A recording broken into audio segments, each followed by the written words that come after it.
እኔ በዓለም ላይ በጣም እድለቢስ ልጅ ነኝ።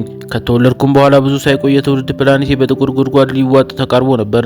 በመጨረሻም ሰዓት ወላጆቼ ወደ ማምለጫ ካፕሱል ውስጥ አስገቡኝ።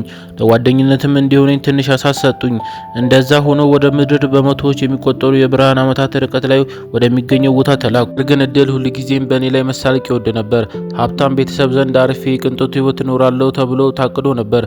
በምትኩ ሱፐርማን ወደ ጎን ገፋኝ። በምድር ላይም የደረስነው በተመሳሳይ ጊዜ ነበር። እኔም ማግኘት የነበረብኝ ፍጹም ህይወት እሱ ወሰደው። የኔም ማምለጫ ካፕሱል ኮርሱ ተቀይሮ መጨረሻ የሚያርፈው አደገኛ ወንጀለኞች በሚታሰርበት እስር ቤት ውስጥ ነበር። አንድ ቀን ዓለምን የሚያድን ሱፐር ቪለን እሆናለሁ ብዬ አስቤ አላውቅም ነበር። እስረኞቹ አንድ ጃክ ብሎ ስም አወጡልኝ።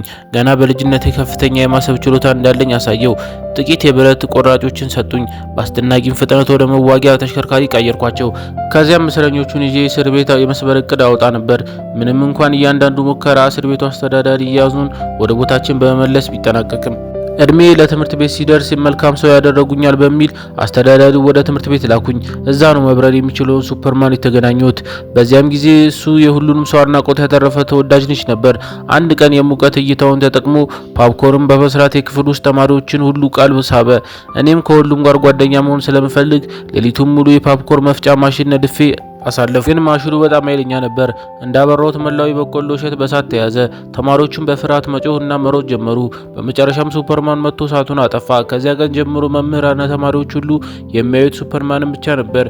እኔ ደግሞ ሁልጊዜም ለብቻዬ ቀረው። በኋላም መጥፎ ነገሮችን በመስራት ላይ በጣም የተሻልኩ መሆኔን ሳስብ ተረዳው። ጥሩ ሰው መሆኔን ስለማልችል ቢያንስ ሱፐር ቪለን መሆን እንዳለብኝ ወሰንኩ። ከዚያን ጊዜ ጀምሮ ሱፐርማንና እኔ የማይታረቁ ጠላቶች ሆነን